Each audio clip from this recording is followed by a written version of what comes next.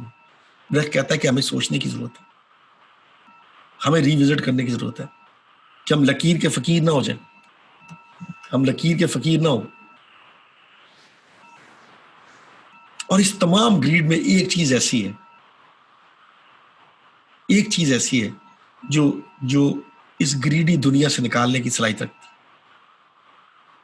और वो सलाहियत वो चीज क्या है? वो लव है, compassion. ग्रूशा loves Michael. She has to overcome a strong stride of opposition from other servant before she rescues Michael. Challenges देखे ना, लोग उसे दीवाना कह रहे हैं, पागल कह रहे हैं।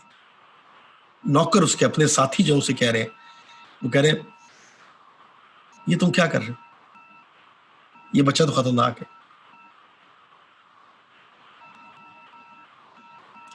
अब वो उसे क्या कहते हैं? उसे कहते हैं the groom tells her, better put him down, I tell you. I rather not think what happened to anybody who was found with the baby. The oldest woman tells her, Rusha, you are a good soul, but you are not very bright. And you know it. I tell you, if he has a plague, he couldn't be more dangerous. यानी उसको किससे कर दिया? Plague के साथ, virus के साथ, corona के साथ कर दिया। वो कहती कि बात ये कि तुम बेवकूफ हो, तुम ज़हीन नहीं, लेकिन तुम्हारी सोल अच्छी। ब्रेक कहता है कि जिनका अंदर अच्छा है ना, वही सक्सेसफुल है, क्योंकि वो रिस्पॉन्सिबल है, वो अपनी जिम्मेदारी नहीं छोड़ते। पुरुषों को पता है ये बच्चा मर जाए, अगर मैंने इसको यहाँ पे छोड़ दिया तो बच्चा मर जाए। एक इंसान को मरता नहीं देख सकती। ये जीसस क्राइस्ट के साथ उसका ताल्लुक भी है। गुरुशा जो है उस पूरी रात उसको क्या करती है, उस बच्चे को देखती है। Grusha watches over Michael the whole night, and by morning the writer puts it, the seduction between Grusha and Michael, I complete. Till the morning seduction was complete, she crept away. ये किस किस्म की seduction है? ये मोहब्बत की, compassion की seduction। सिर्फ नेगेटिव एलिमेंट नहीं, वो ये लेके भाग रही है उसको, एलोपमेंट हो रही है इधर। लेकिन ये एलोपमेंट वो एलोपमेंट नहीं जो एक आम एलोपमेंट समझी जाती,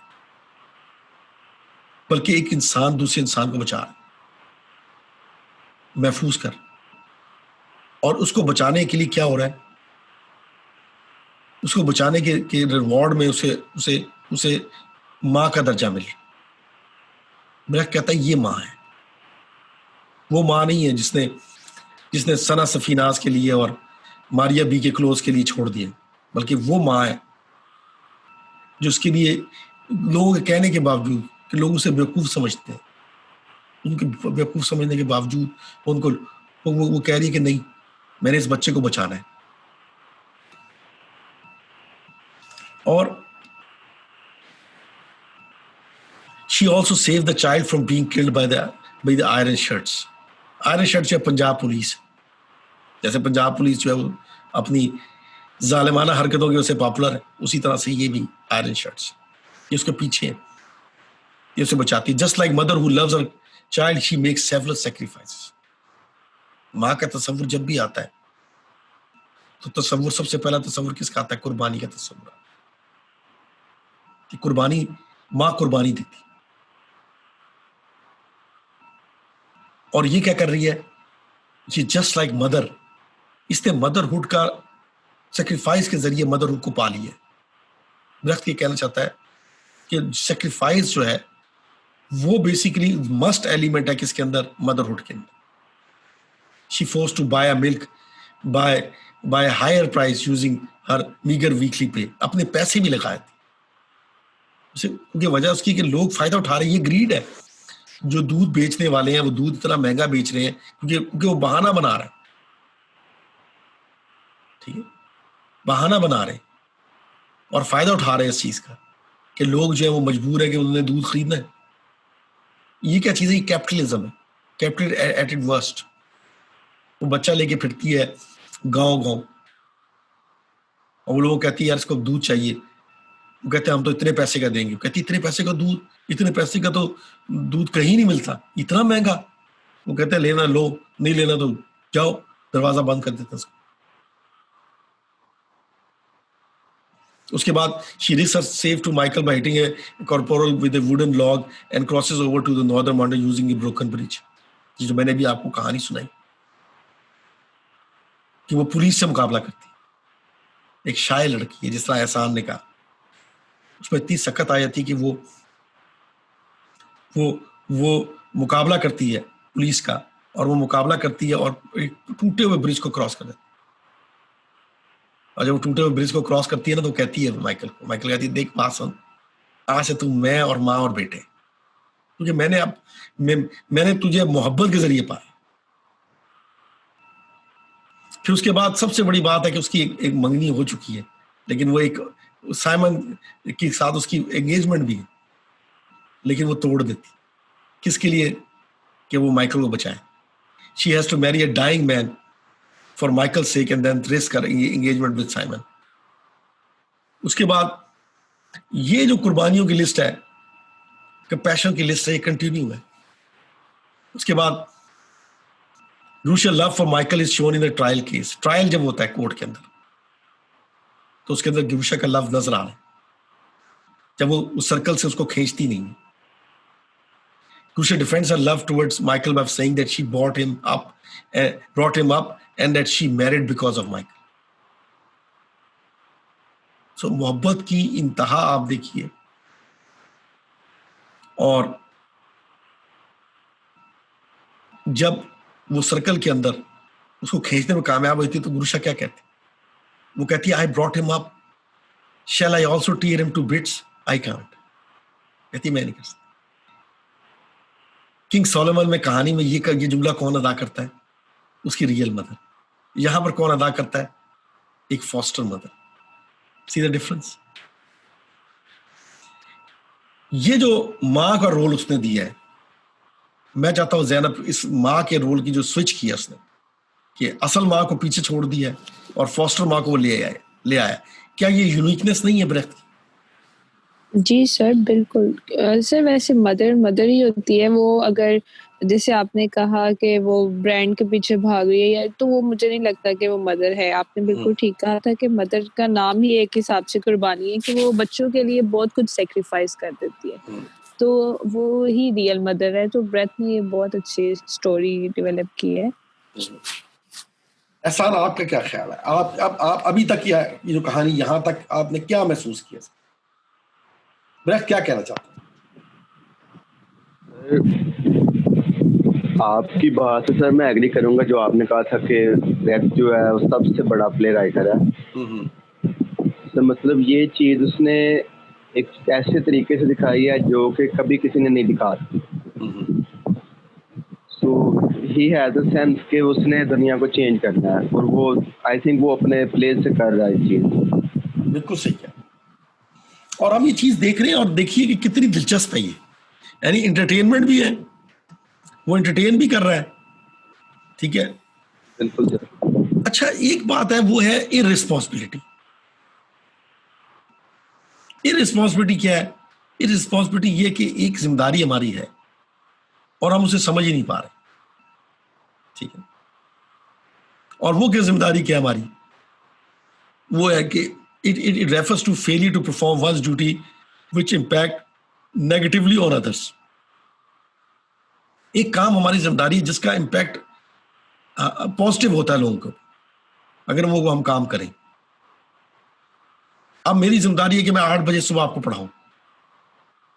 अब मैं 8 बजे मैं 7 बजे मैंने अपने आप को तैयार करना शुरू किया, रिवाइज किए नोट्स, चीजें की, नाश्ता किया, तैयारी पकड़ी, मैं वक्त के ऊपर कनेक्ट हुआ। ये क्या है, ये रिस्पॉन्सिबिलिटी है। क्योंकि अगर मैं नहीं कनेक्ट होता, आप लोग परेशान हैं। आप 8 बजे उठे भी हुए, खासतौर पर जैनब की नींद तो उससे बड़ी प्यारी है ना। नहीं सर, ऐसी कोई बात नहीं है, बड़ी कीमती नींद है उसकी। कहने वाला ये है कि अगर वो उठे और आगे से क्लास ही ना हो तो ये तो एक बहुत ही बड़ा अलमिया है ना। क्यों मीरब, सुबह उठना 8 बजे उठना आसान काम है? नहीं sir, to be very honest, पता है घर रह रह के सुस्ती तो वैसे भी होती है, बट घर रह रह के सर और भी होती है ना, तो फिर सुबह 8 बजे उठना थोड़ा सा मुश्किल है, बट लाइक सही है। ये बताएं मीरब, ये बताएं कि आपने नाश्ता किया? सच्ची बिल्कुल आपने ना सच बोला? सर नहीं, अभी तक नहीं किया। अभी मैंने सिर्फ 1 गिलास पानी पिया था। नाश्ता मैं कर लूंगी ठहर के आपकी क्लास के बाद। तो मैं ये कहना ही चाहता हूं कि ये जो रिस्पॉन्सिबिलिटी है, कि देखिए वो जो गवर्नर है Abash Valley, George Abash Valley is a governor and therefore responsible for the welfare of those under him. उसकी जिम्मेदारी है। क्या आप ये समझते नहीं कि जो रूलर्स हैं उनकी जिम्मेदारी है कि वो स्टेट को चलाएं सही तरीके से? गुड गवर्नेंस उनकी रिस्पॉन्सिबिलिटी नहीं। लोग सफर करें, लोग देखिए ना, हमने जब पढ़ा था उसको, किस तरह से लोग बेचारे जरीलो ख्वार हो रहे थे। पिटिशनर जो थे वो बड़ी तादाद में बैठे हुए थे, और बादशाह सलामत के पास टाइम ही नहीं, और वो उनकी झुग्गियां खत्म करके वो कि वहां पर जो गार्डन बनाना चाहता है। Although he is rich, but he has so many beggars on the gateway holding thin children, crutches and petitions. Although they came for help, but he doesn't attend to any. किसी को सुनी उसने दादरसी की है? किसी की दादरसी नहीं की। देखिए, मुझे ना मेरी लाहौर फोर्ट ना, it's one of my favourite places to visit. Lahore Fort के अंदर ना बड़ी दिलचस्प बात यह है कि 2 दीवान है, एक दीवाने खास है और एक दीवाने आम। जो दीवाने आम है ना, वो दीवान है जहां पर वो बादशाह जहांगीर, अकबर, औरंगजेब, ये सब आते थे। अब इनमें से एक बादशाह जो था वो था जहांगीर। जहांगीर की ये फार्मूला ये था कि वो ना, चाहे वो बीमार हो चाहे कुछ हो, वो दीवाने खास तर्क कर देता था, लेकिन दीवाने आम तर्क नहीं करता। और उसका इस बात पर बड़ा वो था कि अच्छा, अब उसकी जो जहांगीर था उसके बारे में ना लोगों की एक रेपुटेशन थी कि वो ना फ्लर्ट करता है लोगों के साथ, लड़कियों के साथ, और औरतों के साथ उसकी ताल्लुकात कोई ठीक नहीं, मतलब उनके बारे में एक नेगेटिव सोच थी। लेकिन जहांगीर को कभी पता नहीं था इस बात कि जहांगीर के साथ ज़ाहिर है जो लोग फिरते बराते थे वो तो कहते थे बादशाह सलामत, आप जैसे तो अच्छा ही कोई नहीं है, आप तो चैंपियन, जैसे हर बादशाह के साथ होते। एक दिन क्या हुआ कि वो दीवाने आम से उतर रहा था, तो 2 औरतें ना डिस्कस कर रही थी, और वो डिस्कस करी थी नूरजहां को, और वो डिस्कस करी थी कि यार ये किस किस्म का बादशाह है, और इसका तो करेक्टर ही ढील है।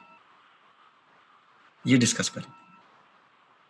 जब बादशाह उधर उतरा, उन्होंने जब बादशाह को देखा तो घबरा गई कि बादशाह के सामने ऐसी वो बातें कर रही थी। जो ही बादशाह का हाथ तलवार तक पहुंचा, नियाम तक पहुंचा तो फौरी तौर पर उसका जो एडवाइजर था, मुशीर था, उसने उसके कंधे पे हाथ रख दिया और कंधे पे हाथ रख के उसको कहा कि बादशाह सलामत, आप बादशाह हैं, ये आपकी रियाया है, ये आपकी जिम्मेदारी है, आप इनके साथ अच्छा सलूक करें, रहम कर दें, इनके ऊपर बख्श दें। बादशाह जहांगीर बहुत समझदार था, उसने अपने आप को संभाला। गुस्सा उसमें बहुत ज्यादा शदीद था कि दो औरतों ने मेरे कैरेक्टर के ऊपर उंगली उठा दी, इनकी जुर्रत। लेकिन जहांगीर जो था वो सब्र किया उसने, उनकी तरफ देख के मुस्कुरा के कहता है, कहने लगा, देखिए आप लोग कितने अच्छे हैं, आप लोग मेरी तारीफ कर रहे थे हैं, तो मुझे बताएं कि मैं अपने अंदर कौन सी अपनी खुशियात ला सकता हूँ जो जिससे आपको मैं अच्छा लगूं। वो पाँव पड़ के मैं कहता बादशाह सलामत, हमें माफ कर दे यार, हमने कहा नहीं। उसे फौरन बुलाया, उनको कहा, यार ये लोग दो जो है ना तिजोरी से अशरफियां दे दी। जब वो वापस मुड़ा तो उस एडवाइजर ने कहा कि बादशाह सलामत, मैंने आपको हिदायत की तो आपने फौरन सुनी। उन्होंने कहा, मैं शुक्रगुजार हूं कि आपने मुझे ये बातें की। बात ये है कि ये जो कह रही है ये इनकी पर्सपेक्टिव है ना मेरे बारे में, लेकिन अब ये जब मैं इनको, अब ये जाएंगे लोगों तो क्या बताएंगे? लोग बताएंगे यार कि जो बादशाह जो जहांगीर है वो तो बड़ा रहमदिल है, वो तो बड़ा ख्याल रखता है अपनी रियाया का, इनका मौक़िफ़ मेरे बारे में बदल जाएगा। तो जो जॉर्ज हबैश फैली कैसा हुक्मरान है यार, कैसा हुक्मरान कि वो आवाम की सुनना भी नहीं चाहता, ये भी महसूस नहीं कर जाता कि उनका दर्द क्या है। और दूसरी तरफ आप देखिए कि जहांगीर का देखिए आप, ठीक है, अदल की जहांगीर, ये क्या, ये तमाम अदल की जंजीर, ये क्या चीजें, they are symbolic in nature. उसके बाद अब आगे चलें तो हम देखते हैं कि ईस्टर का दिन है।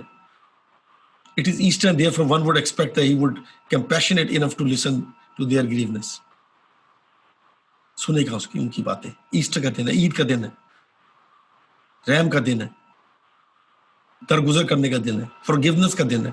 खुद उस दिन ईस्टर के दिन जो है लोग जो है क्रिश्चियन जो है वो इबादत करते हैं और माफी मांगते हैं अल्लाह से, खुदा से।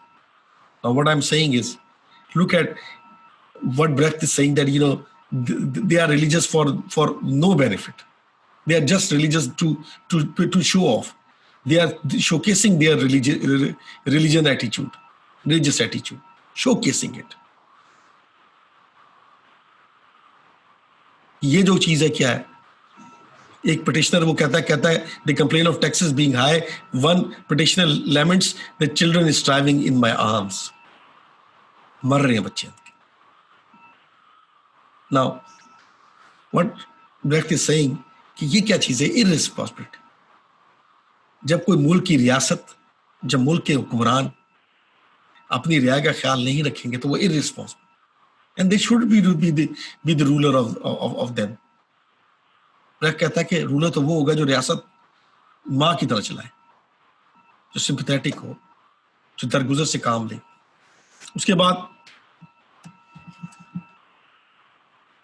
अगेन नेग्लिजेंस है, ठीक, नेग्लिजेंस है, इररिस्पांसिबिलिटी है। मैं दोबारा उसके ऊपर आता हूँ, ठीक है।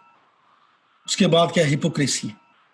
हिपोक्रेसी, सोसाइटी जब तबाह हो रही होती है, जब आपने ये देखना हो कि सोसाइटी कब तबाह होती, तो वो मुनाफिक होना शुरू होता है, मुनाफिकत में आए, कहते कुछ है करते कुछ। सोसाइटी को, this is the yardstick to check the society, whether that society will survive or not. Hypocrisy cannot survive. Brecht उनके चेहरे से मास्क उठा लेता और ब्रेख्त ये कहना चाहता है कि देखो यार, ये लोग हैं, सिस्टर इन लॉ है गुरुशा की, बड़ी रिलीजियस बनती फिरती और अपना खाना भी छुपाती। वो कहता है ये कैसा रिलीजन है, ये कैसा चर्च है जहां के जिसके इर्द गिर्द में नाइंसाफी हो रही है। और ये वो चीजें हैं जो ब्रेख्त पॉइंट आउट करना चाहते हैं। हिटलर का दौर है, हिटलर से ब्रेख्त को नफरत है, ब्रेख्त को हिटलर से नफरत। एग्जाइल में चला गया ब्रेख्त, अमेरिका पहुंचा हुआ है, वो लिख रहा है, वो कह रहा है कि ये जो फैसिस्ट रिजीम्स हैं, फासिस्ट रिजीम्स जो कहते हैं कि हम सच्चे हैं बाकी सब झूठे हैं, फ्रॉड है बाकी, ब्रेख्त कहता है कि इस तरह से नहीं मामला चल सकता। और ब्रेख्त कहता है कि डायलॉग के जरिए मसले क्या है। उसके बाद मैं चाहता हूं कि क्योंकि मैंने ये फॉरम आप लोगों को देना है, मैंने आपके ग्रुप बने हुए थे, क्यों ऐसा ही है अपना, ये ऐसा ही है।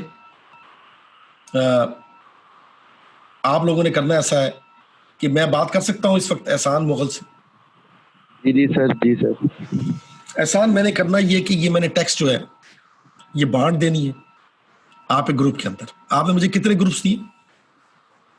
सर 5 ग्रुप सर जी। ये जो 5 ग्रुप्स हैं,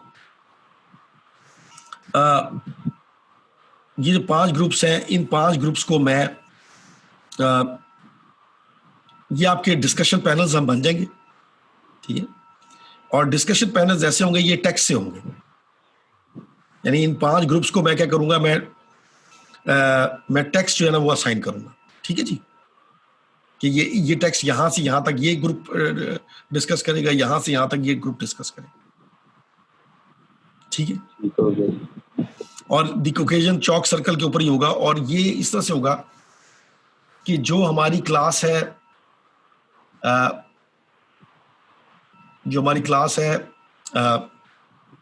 आप ट्यूसडे को मैं ये टेक्स्ट वाइंड अप कर दूंगा, और फ्राइडे और सैटरडे की जो क्लास है इसमें आप लोगों ने प्रेजेंटेशन दे दी।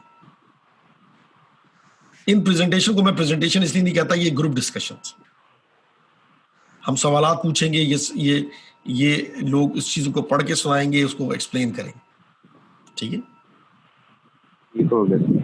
अच्छा, अब दूसरी बात ये कि दूसरा जो बड़ी बात है वो ये असाइनमेंट के ऊपर मैं बात करना चाहता हूँ।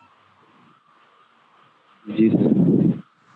असाइनमेंट में बात ये करना चाहता हूँ कि जो पहली असाइनमेंट है वो क्या है, वो मेरे पहला लेक्चर पे है, यानी जो डिस्क्रिप्शन मैंने दी है वो क्या, वो फीचर्स है किसके, कॉन्टिनेंटल लिटरेचर के। जो कोर्स डिस्क्रिप्शन मैंने दी है, जो पहले लेक्चर के अंदर जो मैंने कोर्स डिस्क्रिप्शन दी है मैंने, वो क्या है, उसी से क्या निकल रहा है चीज, उसी से उसके फीचर्स निकल रहे हैं, किसके, कॉन्टिनेंटल लिटरेचर। असाइनमेंट कितने लोगों ने जमा करा दी? मैं तो एक ही असाइनमेंट मैंने कल देखी। एहसान, आपने जमा करा दी असाइनमेंट? नहीं सर, सॉरी सर, मैं आज करवा दूंगा। आज आप लोगों ने सब ने ना पूरा जोर लगाना है और जमा कराएं, क्योंकि वजह इसकी कि मैं आपको फीडबैक दूंगा तो आपको पता चलेगा ना। जी सर, बिल्कुल सर। हाँ, तो दूसरी बात है कि 250 वर्ड्स हैं, 250 to 300 वर्ड्स, इससे ऊपर ना जाएगा, 300 वर्ड से ऊपर के असाइनमेंट ना मुझे, ठीक है। Yes sir. अच्छा, ये बताइए कि जो ग्रुप्स हैं, जो ग्रुप्स आपने बनाए हैं, ये ग्रुप्स जो हैं, ये इनके लिए मस्ट है कि इसका कोई मेंबर मिस नहीं होना चाहिए जब आपकी प्रेजेंटेशन स्टार्ट हो। तो क्योंकि वजह इसकी है कि मैंने इन ग्रुप को असाइन कर देना चीजें, तो ये मिसिंग इन एक्शन नजर ना हो, यानी मुझे नजर आने चाहिए लोग, ये ना हो कि एक ग्रुप का एक मेंबर गुम हो गया, ठीक है। अटेंडेंस बहुत मस्ट है फिर आप, ठीक हो गया सर जी, बात कर लेते हैं। हाँ, क्योंकि वजह इसकी कि अगर वो, तो ये बहुत बड़ा लॉस होगा। बिल्कुल सर। और इसके अलावा ये कि 2 चीजें और मैं कहना चाहता हूँ आपको। ये चीज कहना चाहता हूँ कि असाइनमेंट्स को वक्त पर कंप्लीट करें, जो मैंने आपको असूल बताए हैं, पहला पैराग्राफ कैसे, दूसरा, तीसरा, चौथा, 5वां कैसे लिखने। मैंने आपको बताया कि थीसिस स्टेटमेंट होनी चाहिए, पहले ही पैराग्राफ के अंदर एड्रेस करें उस क्वेश्चन को। जो मेन फीचर्स हैं, लेट्स से कॉन्टिनेंटल लिटरेचर की, वो आपको पहले पैराग्राफ में उसके लिख देने चाहिए कि ये फीचर्स हैं, और फिर एक एक फीचर को उठाएं और उसको एक्सप्लेन करें, उसकी एग्जांपल दें, खत्म। और आखिर में कंक्लूजन करना मस्ट। अगर चीजों को कंक्लूड नहीं करेंगे तो वो बात नहीं बनेगी। ये वो चीजें हैं। और फिर प्लस मैं आपको मौका भी दूंगा, मैं आपको उसमें से जो गलतियां बताऊंगा, आप उन गलतियों को ठीक करें तो आप दोबारा उस पर काम कर सकते हैं, नो प्रॉब्लम। जी थैंक यू सर। तो अब मेरा सवाल ये कि कोई किसी किस्म का कोई सवाल, कोई कंसर्न, कोई इशू, कोई प्रॉब्लम, तो आप मेरे से अभी डिस्कस कर सकते हैं। जी मिराब, आपको कोई प्रॉब्लम? सर मेरा नहीं सर, कोई प्रॉब्लम नहीं है। अच्छा, यानी मानूर से मेरी बात हो सकती? Yes sir. मानूर, आपने ये टेक्स्ट पढ़ना शुरू की? वैसे थोड़ा सा पढ़ा मैंने अभी फिलहाल तो। हाँ, बस अब थोड़ा सा नहीं पढ़ना, आपने वीकेंड पे इसको पढ़ना है, ठीक है ना? नेक्स्ट लेक्चर तक कंप्लीट हो जाएगा। ठीक है, बहुत अच्छी बात। अच्छा, और ये बताएं, ज़ैनब से मेरी बात हो सकती? Yes sir. ज़ैनब, अब असाइनमेंट क्लियर है आपको कि कैसे? सर सॉरी, मेरा डिस्कनेक्ट हो गया था, वो लाइट ऑफ हो गई थी। अच्छा अच्छा अच्छा नहीं सुना। अच्छा, वहाँ पे भी आपके यहाँ भी लाइट जा रही है आजकल? सर बहुत ज्यादा लोड शेडिंग हो रही है और अक्सर क्लास के अंदर ही हो जाती है, तो जब आपने असाइनमेंट के बाद स्टार्ट किया तब लाइट ऑफ हो गई है। अच्छा, मैं वापस आता हूँ। मैं कहना ही चाहता हूँ आपको कि आपको ये पता चल गया ना कि आपने जो मेरे पे लेक्चर 1 और 2 से ही सारी चीजें डेवलप करनी। जी सर, वो तो मुझे पता चल गया, रात को ही पता चल गया था। हाँ, और ये भी आपको पता चल गया कि 250-300 वर्ड्स? जी सर, बिल्कुल पता चल गया। और ये भी पता चल गया कि आपने जो है ना फ्राइडे और सैटरडे जो हमारी क्लास होगी, वो उसमें आपकी डिस्कशन पैनल्स होंगे। जी सर, ठीक है। और ये भी पता चल गया आपको कि उसके अंदर टेक्स्ट आई, मैं टेक्स्ट से आपको जो है ना चीजें दूंगा। और मैं ट्यूसडे क्लास में अनाउंस कर दूंगा कि कौन कहाँ से कहाँ तक तैयारी करेगा ग्रुप। जी सर, बिल्कुल ठीक है सर। अच्छा, ये बताइए कि ये जो स्टोरी है द कॉकेशियन चॉक सर्कल, ये इसमें आपको सबसे अच्छी बात क्या लगी? सर जैसे ये मुझे मतलब बहुत सिमिलर लगी अपनी कंट्री से। मतलब जैसे जो मतलब पुअर और रिच का कॉम्बिनेशन है, वो सारा बिल्कुल मतलब हमारे जैसा ही है, तो इसने बिल्कुल सही भी सर कहा है। और मतलब सर वाकई में रिच बंदा बहुत ज्यादा एक्स्ट्रा रिच है, उनके घोड़ों को भी ऐसी मतलब खाना मिलता है जैसे कि यहाँ पे मतलब नॉर्मल रिच को भी नहीं वो वैसे खा सकते, मतलब जैसे जरदारी के घोड़े हो गए हैं, मतलब इस तरह से। सर ये बहुत अच्छा है और मदर का कॉन्सेप्ट बहुत अच्छा है सर। एक्चुअली मटेरियलिस्ट मतलब लाइफ से इसने मतलब कंपेयर करके, और मतलब हम एक्चुअली मतलब मोस्टली लोग भाग रहे होते हैं चीजों के पीछे ही, तो सर वैसे मेन तो मतलब इंसानियत होनी चाहिए, लेकिन वो मतलब सारा इसने अच्छा मतलब बहुत अच्छी वैसे इसने स्टोरी लिखी है ब्रेथ ने। अच्छा, ये बताइए कि हम आप नहीं समझती कि हमने अपनी सोसाइटी को बहुत ज्यादा मटेरियलिस्टिक कर लिया पाकिस्तान में?